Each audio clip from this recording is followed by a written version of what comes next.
This is the Kremlin, citadel of Russian communism. Looking at Russia, we might see it as a country to be studied, as we study other nations of the world. Yet we know that Russia today is regarded as a grave threat to our nation, to our freedom, to the peace of the world. Why so? What makes it a threat? Looking closer, we see a clue. Public display of giant portraits of communist leaders. These leaders, by their actions, have caused the world to stand guard. Here, in Russia, you see the reason why so many nations are building up their defenses. Here, in Russia, you see the reason why we are spending billions of dollars in defense production, why your family is paying the highest taxes in our history. The leaders of Russia tell us their only concern is the defense of their own nation. Is this so? Or are they ambitious for world conquest? Question. A question of communism. Ever hear of Karl Marx? In his mind, communism was born more than 100 years ago. He looked at the world and saw men as divided into two classes, workers and capitalists. In the Communist Manifesto, he called upon the workers, the proletarians, to rise up and overthrow their capitalistic masters. He cried, "The proletarians have nothing to lose but their chains. They have a world to win. Working men of all countries, unite." This was the promise and the challenge of communism. In Russia, the Tsar was the government. To support the wealthy aristocracy, millions of peasants toiled in virtual slavery. The Cossacks, dreaded police of the Tsar, enforced tyrannical laws. Here was fertile ground for the ideas of communism. For here, indeed, the people had nothing to lose but their chains, the chains of the imperial government. In 1914, the Tsar sent his troops into the war that swept Europe. For more than 2 years they fought. While at home, people suffered from shortages, brought about the despotism and corruption of the imperial government.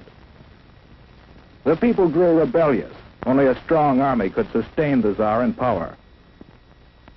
But revolution was preached on the battlefield, too, to an army broken with corruption. Inevitably, the Russian army surrendered. And with the defeated army returning under the banners of revolution, the imperial government fell and revolution reigned. The chains were broken, and in violence was born the government of the proletarians. But a government needs leaders. Ever hear of Nikolai Lenin? He was the first leader of communist Russia. Leon Trotsky was another.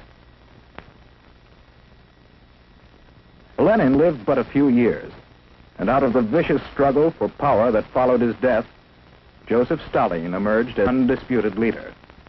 Here was a new face, but in the background was an old one, Karl Marx.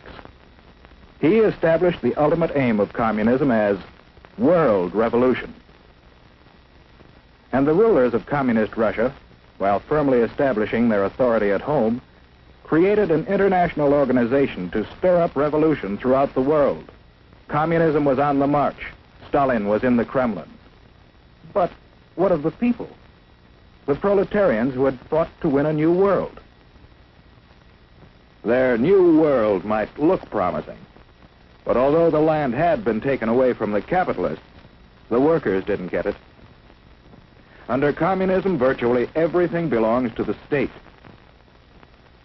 The individual has little right to own property or to plan his own life. He's told where to work with his employer. Little freedom to leave his job or seek a better one. Whereas we believe, and our religions teach, that the individual is all important, communism denies religion and debases the individual to a part of the vast machine that powers the state. Children are taken early and molded to fit the machine.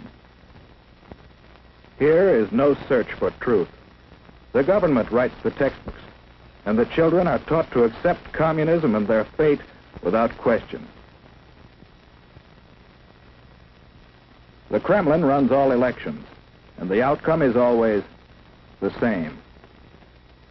If anyone dares to disagree, he's given a speedy trial without benefit of jury. Such traitors may be immediately executed or sent off to prison. The proletarians have nothing to but their chains. They have a world to win. Although the people of Russia gained little, the rulers gained mightily in power. They built up a giant war machine, looking forward to the day when their flag would fly over the entire world.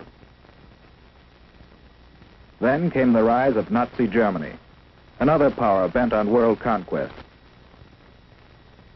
The two nations joined forces, and Russia, believing itself safe from aggression, launched an invasion of Finland and other neighboring nations. For the first time, the world learned that the communists were no longer waiting for world revolution, but were now resorting to outright military aggression to extend their power.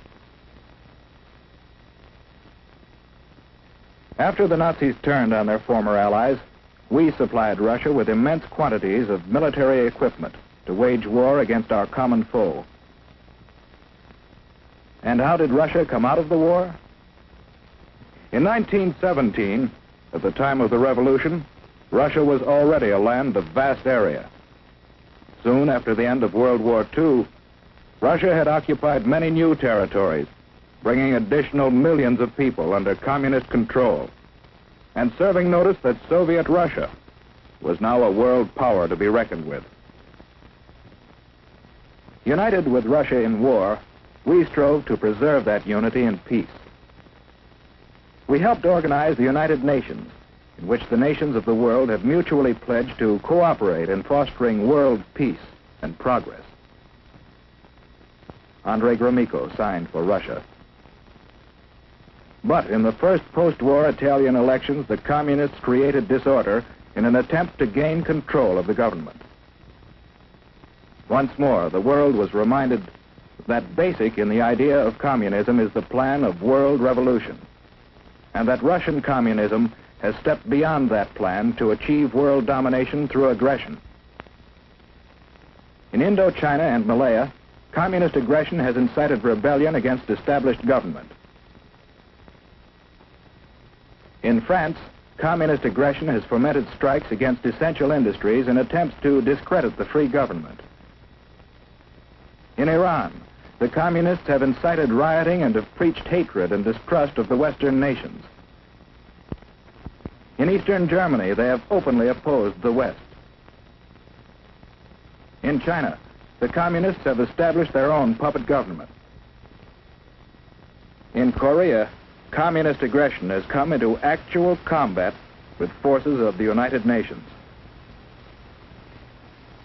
And with the most deadly of all weapons available to the Russians, no peoples in the world can feel secure against this aggression.